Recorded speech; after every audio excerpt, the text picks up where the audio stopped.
Hello there. Well, living in Thailand, you have to learn how to live with the people. You have to assimilate. And sometimes as a foreigner, that's not so easy. Joining me today are Birgit and Horst, who are a German couple who have spent the last, 50 years traveling. When Horst met Birgit, he actually said to her, listen, if you want to be with me, you've got to be ready to travel. And she said yes, and here you are in Thailand. But there was a long road, many, many roads that led you here. Now, it's a very long story to tell, but Horst, you've just finished your most recent trip from Germany to Thailand. Now, the idea of what we're doing today is to tell people some of the challenges and perhaps some of the joys of what they can experience or what they have to be ready to change, because the map is not always what you think. Yeah. Anyhow, we were bored about flying 20 years or 25 years Thailand, Germany, so we said, okay, let's do it by road. Right. And okay, it's not easy. It is easy said, but not easy done.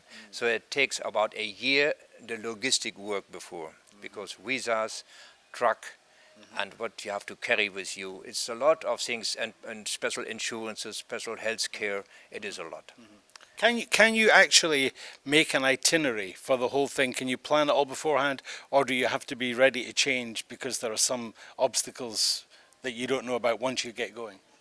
Yes, I mean there is always something, especially in the countries like Turkmenistan, Uzbekistan. So it was just before when we left, we heard that they checking the medicine what you carry with you. Everyone, every tablet and every pill. So they think maybe the inside is drugs, because that was maybe, and they had this experience, and we were really frightened because we had carry some medicine what we really need for our life. Sure. And so then at the end we had never crossed this country. We choose another country, so it was okay. But problems were, I mean, there, and sometimes you have to be flexible enough to choose another road. Okay. So being flexible is obviously key to it. Very important. Now, if I can ask you, Birgit, so you've been traveling with this man, your husband, and actually Yes. you celebrated your golden wedding, your Yes. 50th anniversary 2 years ago, I believe, correct? Right. So you've been with him forever, going around all these countries, and I know you've done Mexico and America. For this trip that you just did, you went, I think you did 20,000 kilometers, if I'm correct, and I don't know how many countries. What was the highlight for you? The highlight. There were so many highlights, but especially for me was Qom in Iran, and it is a holy center with a lot of, not just one mosque, lot of mosque is a we call it Bezirk, as an assembly, and this buildings and the tiles and the golden domes and everything, it was so overwhelming. It was magnificent. Did it speak to you because of the religion or the culture or the architecture or art? The architecture and the art, in the first way. Yes. Okay, all right. And what about you, Horst? I mean, you're the man behind the wheel. You're thinking logistics, and I'm sure that your good wife had many parts of that. What for you was the highlight of this trip that you've done? My Unimog. It's always the highlight. It's the star, really, isn't it? The star. Well, let's talk about the Unimog, because we haven't mentioned it yet. But if your car is not really durable enough, then every day you feel uncomfortable. Can I do the day? Will my tires rust? Will my car doing the job? But still, I'm also thinking but I did the best that the Unimog will do it. And I mean, in the community of Overlanders, the Unimog is like a rock, yeah.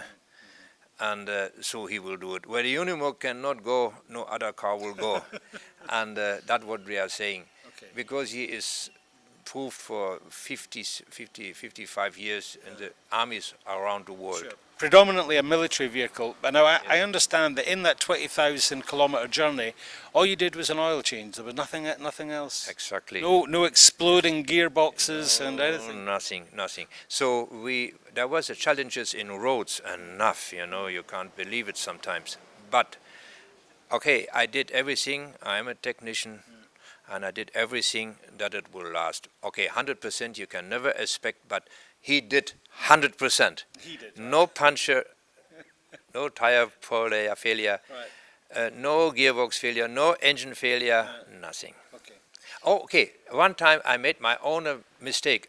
I forgot to switch off my light, and so my battery was empty. But we carry generator with us, we carry battery chargers with us, so I had to start the generator and charging my battery again, and then it starts. But it was notified by more than 100 Indians around. Yes, I'm sure. Well, we'll get to India in a moment. Birgit, one question I was wanting to ask you is, as a woman, you're used to having certain luxuries that men don't necessarily enjoy, but that seems to that you have to forget all that when you go on the road,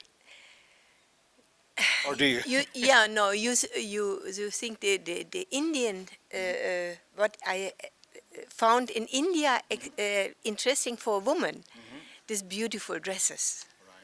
Beautiful, very the saris, and there are so many different kinds of saris, and not the young, just the young woman wearing the saris, also old women, and they're looking really great in it. I can't imagine that a European woman would look that good in a sari. Okay. So they always try to sell this to me, but sure. I say no. It needs a special type of woman for that type of dress. But so when you go to all these countries, I mean, you both got something we'll talk about in a moment, but obviously you will pick up mementos, artifacts, things from the holiday. But space is obviously an issue as well, because you can't buy too much stuff, can you? Oh yes, we bought already quite a number of nice souvenirs, but not really big stuff, small things. Okay. No. Well, let's have a look at this here, and perhaps as you show it to the camera, Horst, you can explain exactly what it is. Yes. So this is. I'm always was collecting this. We called it Dolch in the German language, or the knife in English, and this is something special. I never met before. This is in India. The Maharajas was having that in their belt, and this is something very special. It is the Damaszener Klinge. It is the old type from Damascus, where they were making steel. So it looks very different. If you see it, it's a very different way. It even not rusts so easy, but it's not stainless steel, but it is very durable and also very difficult to make. So that means that is something from India, and this is the typical one, the very typical one from the Arab Oman and the United Arab Emirates. That is typical. It looks very different from those ones from North Africa. Wow, so two very nice mementos of your trip. Now, on this journey from Germany to Thailand, you basically have two kind of routes you could take. You can either go the north or the south way, correct? Yes. And what is the differences between those two, and which one did you choose? Yes. Okay. If you just want to go mostly off-road and have a challenge on your driving, off-road driving, then is Mongolia much wanted, because you have areas of desert as well. And the other way is if you be more interested in culture of other nations and even more action. And that one is given in the southern route very much, and this is very much changing as well. Okay. And so in India is a very big country and has so many people, 1 billion 300,000, no, 1 billion and 1.3 billion. So that's right, 1.3. That means 1,300,000,000. Yeah. Okay, so you had two choices, but for you, you chose the southern way. Why did you choose that? Because of we ourselves, we are more interested in architecture, in culture of different nations. So it is given to us in Iran, in Turkey, in Iran. Then even the Arabs has a different way to live. And India is a huge challenge for everything, for driving especially. And then go through Myanmar, or what we called in the old days Burma or Burma, is also very, very recommendable, yeah, and something also very special. But I will tell you later what it means to go through Burma. It's just not only going through, there is something more involved. Okay, well, he's going to tell us about Burma. For you, Birgit, you've lived in Thailand a long time, and one of the things that people always say about Thailand, what they love, is the people. Yes. Now, you've spoken about India. What about some of the other countries that you went to? What was your memories of the people and how they welcomed you as a German, as a traveller, as a couple with wanderlust pumping through your veins? Mm-hmm. In general, we always met very nice people who welcomed us, who invited us even to their houses. We have meals with them together and tea. And normally, always in all the countries, the people are nice. If they are not some fanatic in different ways or so, but if you go if you like people, I think it comes something you know. In German we have a speech, wie du in den Wald reinrufst, so kommt es zurück. So always is both ways yeah, but in general always nice. Yes. All right, so you've talked about these beautiful dresses and you've talked about how nice the people are, but was there any times where you were a little bit afraid, where you were worried for your safety? No, not really. No. Not on this trip. Nothing serious. Really, nothing serious. So sometimes it was a bit strange, even when we crossed borders, that they closed the gates behind us, and so. But there was nothing really to worry about. Which country are you talking about when you say about the gates? Iran. In the first thing, Iran. Yes. So this is when you cross the border. You have a gate. You have a gate in front of you. Yes, we have a gate in front of us. We drive in to be checked, to be all the paperwork's been done, and when we were in, and after us they closed the gate, so we were trapped. Okay, all right. Okay, but once you get used to that, that's the system, isn't it? So that's it. Yes. Right. Nothing to be afraid of. No? Okay. Just a little bit a strange feeling. Okay.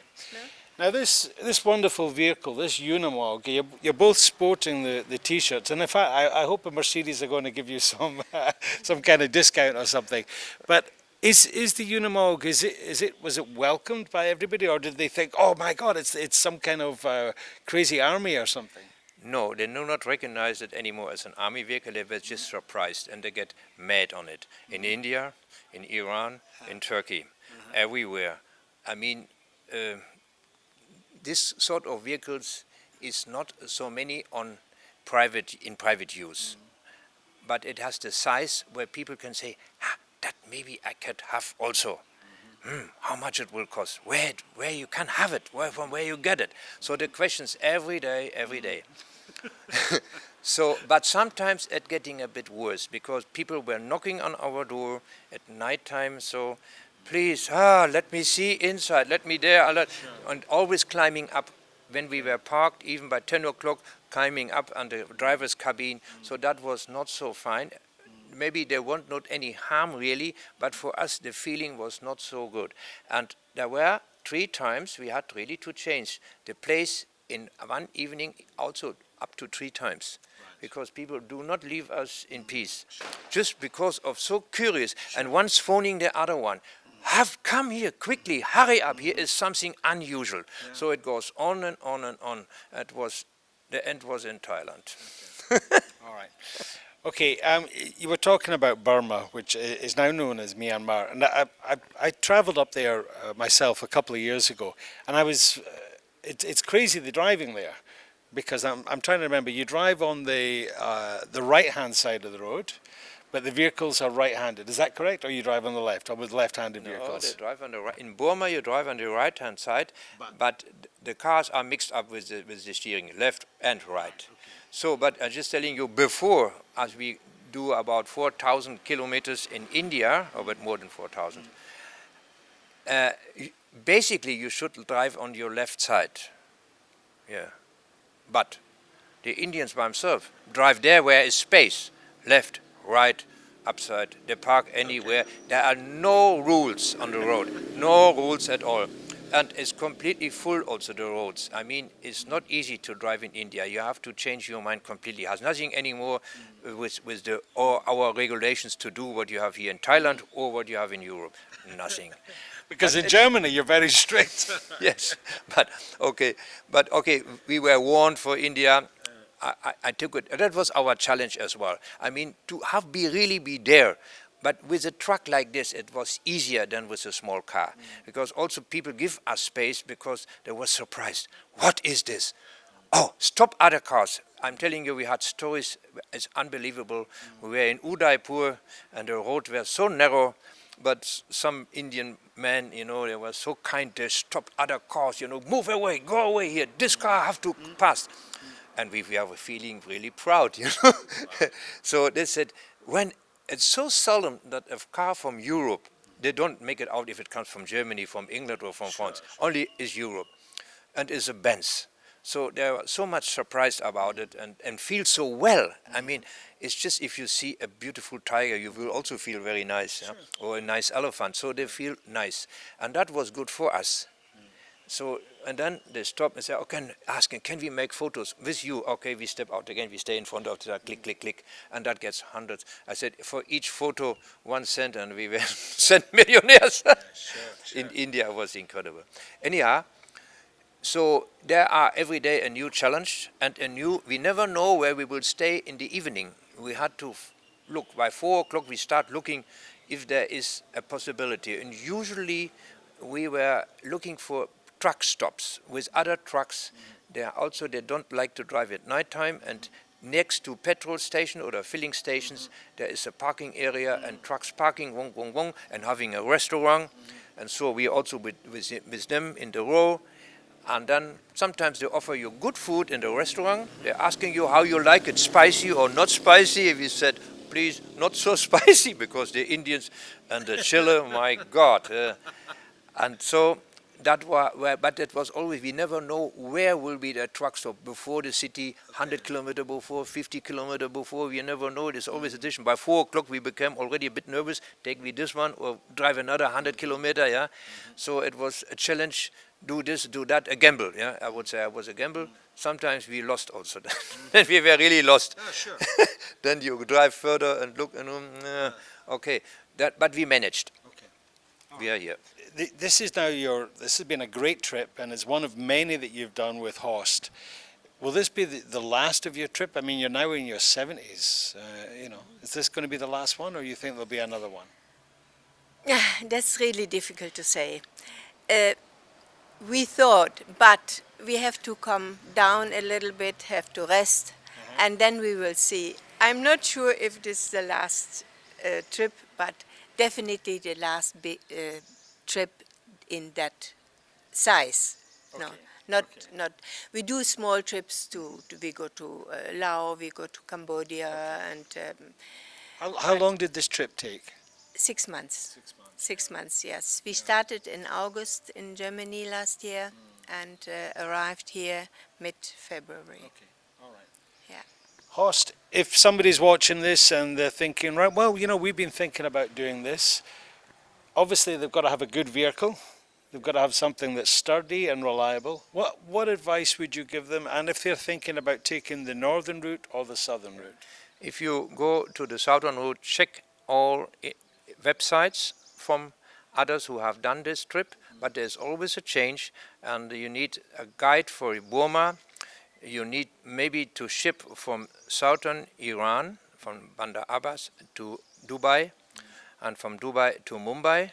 So it is more money involved, more logistic involved to find agents to do it for you, find a ship. It's not easy, a ro-ro ship, and but it gives you a lot, and gives you, I mean, culture so much, and it's never boring. Every day is a highlight. Okay. Well, it's the old adage that travel expands the mind, and for this couple, I was going to say young couple, but here they are in their 70s. They've had wanderlust since they were kids, and it's something that they've wanted to do. The difference between people who go on holiday and people like this is it's completely different. These people aren't doing this to get to where they're going. They're doing it for the journey. Another term that we used today as well as wanderlust was overlanders, and the plod stop here in Pattaya, Thailand is a base. As Hoss said, it's a base where people can come and they can put their RVs or whatever you want to call them, the mode that they've been using to transport, and meet people like David and Leslie Goodchild, and of course Brigitte and Horst. This is Paul. See you again. Bye bye.